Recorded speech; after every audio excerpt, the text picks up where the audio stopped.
नमस्कार, न्यूज 18 के digital platform पर आपका बहुत स्वागत है। मैं हूं आपके साथ अंशिका पाठक। आगामी 1 फरवरी 2026 का दिन भारतीय अर्थव्यवस्था के पन्नों में सुनहरे अक्षरों में दर्ज होने जा रहा है।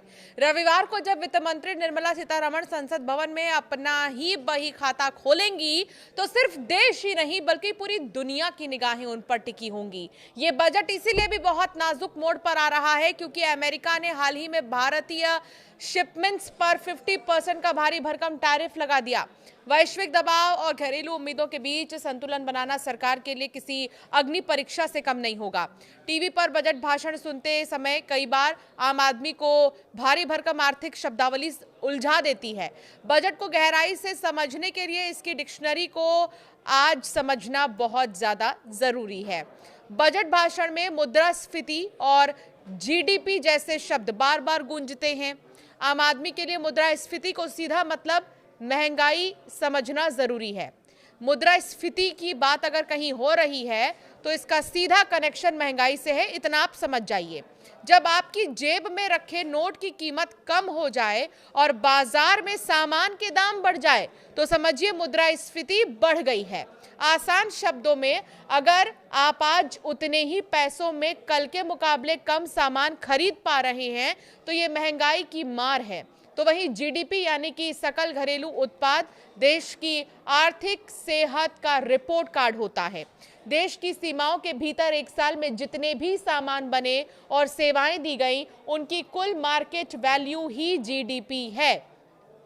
अगर ये आंकड़ा ऊपर जा रहा है तो इसका मतलब है कि देश की अर्थव्यवस्था का आकार बढ़ रहा है और तरक्की हो रही है। सरकार का खजाना कैसे चलता है, इसे समझने के लिए फिस्कल डेफिसिट और कैपिटल एक्सपेंडिचर को जानना होगा। अक्सर सरकार की कमाई कम होती है और खर्चे ज्यादा। इस अंतर को भरने के लिए सरकार बाजार से जो उधार लेती है उसे राजकोषीय घाटा या फिस्कल डेफिसिट कहते हैं। यह आंकड़ा जितना कम हो अर्थव्यवस्था उतनी मजबूत मानी जाती है। खर्चों की बात करें तो कैपिटल एक्सपेंडिचर सबसे महत्वपूर्ण है। ये वो पैसा है जो सरकार सड़क, पुल या स्कूल बनाने पर खर्च करती है।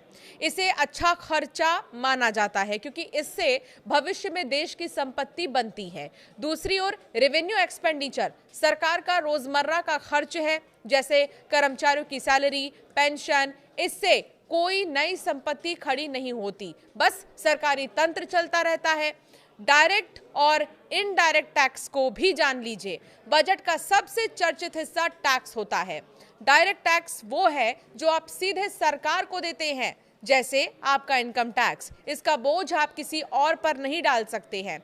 वहीं इनडायरेक्ट टैक्स क्या होता है, जैसे जीएसटी, वो है जो आप दुकानदार को देते हैं लेकिन असल में वो सरकार के पास ही जाता है। जब भी आप कोई सामान खरीदते हैं आप अनजाने में टैक्स चुका रहे होते हैं। इसके अलावा आयात निर्यात पर लगने वाला टैक्स कस्टम ड्यूटी कहलाता है, जो विदेशी सामानों की कीमतों को तय करता है। सरकार की फिस्कल पॉलिसी यानी कि राजकोषीय नीति बजट के जरिए तय होती है, जिससे वो टैक्स और खर्च को कंट्रोल करती है, जबकि नोट छापने और ब्याज दरें यानी रेपो रेट तय करने का काम आरबीआई की मॉनेटरी पॉलिसी का हिस्सा होता है। आखिर में जब सरकार को पैसों की सख्त जरूरत होती है तो वो अपनी कंपनियों में हिस्सेदारी बेचती है, जिसे विनिवेश या डिसइन्वेस्टमेंट कहा जाता है। इसे आसान भाषा में घर का सोना बेचकर खर्चा चलाना भी समझा जा सकता है। तो आपको समझ में ये तो आ गया होगा कि आखिर बजट में कौन से शब्दों का इस्तेमाल सबसे ज्यादा होगा, तो उसके मायने क्या होंगे, चाहे वो फिस्कल डेफिसिट हो, चाहे वो टैक्स से जुड़ा हो या फिर मुद्रास्फीति से जुड़ा हो। अगर इन चीजों का जिक्र हो रहा है बजट के दौरान तो आप समझ जाइए कि देश की आर्थिक स्थिति कैसी है, या महंगाई बढ़ने वाली है, घटने वाली है, क्या होने वाली है। या अगर बात हो रही है फिस्कल डेफिसिट को लेकर तो इससे भी आप अंदाजा लगा सकते हैं कि मौजूदा हालात या मौजूदा फाइनेंशियल स्टेटस हमारे देश का क्या है, कैसा है। आपको क्या समझ में आया इस वीडियो के जरिए, हमें जरूर आप कमेंट कर बताएं।